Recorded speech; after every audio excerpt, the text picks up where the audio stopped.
আজি ফাৰ্ষ্ট আমি মাননীয় মুখ্যমন্ত্ৰী ডক্টৰ হিমন্ত বিশ্ব শৰ্মা মহোদয়ে আমাক নগাঁৱৰ অভিভাৱক মন্ত্ৰী হিচাপে দায়িত্ব দিয়াৰ পিছত ফাৰ্ষ্ট আহিছোঁ আৰু আপোনালোকে দেখিছে জাষ্ট আমি এডভান্টেজ আছাম 2 25 আৰু 26 তাৰিখ অনুষ্ঠিত হ'ব আৰু আমাৰ ঝুমুৰ নৃত্য 24 তাৰিখ অনুষ্ঠিত হ'ব। আমাৰ মাননীয় প্ৰধানমন্ত্ৰী যশস্বী প্ৰধানমন্ত্ৰী নৰেন্দ্ৰ মোদীজী নিজে উপস্থিত থাকিব। ঝুমুৰ নৃত্য আৰু 25 তাৰিখ এডভান্টেজ আছাম এইটো উদ্বোধন হ'ব আৰু আপোনালোকে দেখিছে যে গোটেই ভাৰতবৰ্ষৰ প্ৰত্যেককেইটা ষ্টেটৰ লঘু আৰু গুৰু উদ্যোগ তেওঁলোকে সন্মতি জনাইছে যে অসমত আহি ইণ্ডাষ্ট্ৰী গঢ়াৰ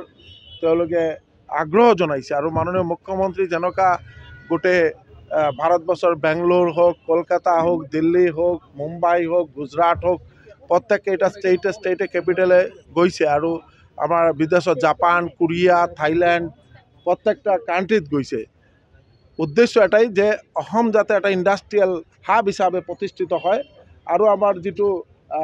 গোটেই উত্তৰ পূৰ্বাঞ্চলৰ এটা মিডিল পইণ্ট আৰু বিশেষকৈ আমাৰ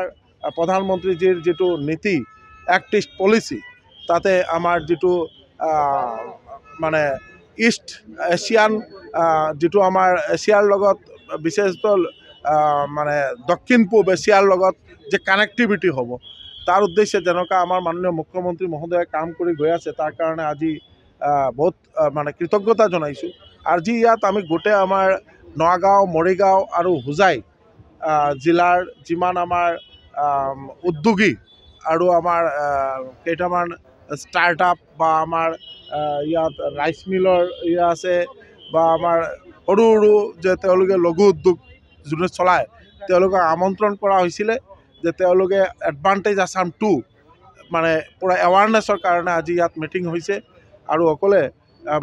খুব ছাপোৰ্ট কৰিছে আৰু খুব ভাল পাইছে আৰু তেওঁলোকে যে ৰেজিষ্ট্ৰেশ্যন কৰাৰ কাৰণে যাতে এডভান্টেজ আছাম 2 সকলোৱে যাতে যোগদান কৰে আৰু তাতে যাতে মানে সকলৰ যাতে ছাপোৰ্ট থাকে কাৰণ মাননীয় মুখ্যমন্ত্ৰী মহোদয়ৰ এটা উদ্দেশ্য যে ইণ্ডাষ্ট্ৰিয়েল হাব হ'লে আমাৰ যে অসমৰ ল'ৰা ছোৱালী বাহিৰত যেনেকুৱা বেংগলোৰ, দিল্লী, মুম্বাই গৈ আছে এইটো আৰু তেতিয়া আমি ইয়াত কৰ্মসংস্থানৰ ব্যৱস্থা হ'ব। ইয়াত তেওঁলোকে মা দেউতাৰ লগত থাকি কৰ্মসংস্থানৰ যি ব্যৱস্থা এইটো এটা ডাঙৰ মানে কাম চলি আছে আৰু প্ৰয়াস চলি আছে মাননীয় মুখ্যমন্ত্ৰী মহোদয়ৰ। আপোনালোকে দেখিছে যে টাটাত ছেমি কণ্ডাক্টাৰ আমাৰ জাগিৰ ৰোডত খুব ফাষ্ট কাম চলি আছে। তো তাৰ কাৰণে মাননীয় মুখ্যমন্ত্ৰী মহোদয়ৰ যিটো আগ্ৰহ আৰু যিটো প্ৰচেষ্টা এই প্ৰচেষ্টা যাতে সাফল্যমণ্ডিত এইটো কাৰণে প্ৰত্যেকটা জিলাত এনেকুৱা এৱাৰনেছৰ ব্যৱস্থা কৰা হৈছে। আজি অলপ পিছত আমি মানে ডিষ্ট্ৰিক্ট লেভেল আমাৰ ৰিভিউ মিটিং হ'ব এবং ৰিভিউ মিটিঙত আমি প্ৰত্যেককেইটা ডিপাৰ্টমেণ্টৰ ওপৰত অধ্যয়ন কৰিম আৰু মাননীয় মুখ্যমন্ত্ৰীৰ যিটো নিৰ্দেশ আছে এইটো পালন কৰিবই লাগিব আৰু আপোনালোকে জানে যে মাননীয় মুখ্যমন্ত্ৰী ডক্টৰ হিমন্ত বিশ্ব শৰ্মা মহোদয়ে যিটো আগ্ৰহ কৰে বা যি নিৰ্দেশ দিয়ে এইটো সকলোৱে অক্ষৰে পালন কৰে আৰু এইটো প্ৰতিফলিত হয়, কামত প্ৰতিফলিত হয়, তাতে কোনো সন্দেহ নাই। আৰু আমি জানো নগাঁৱৰ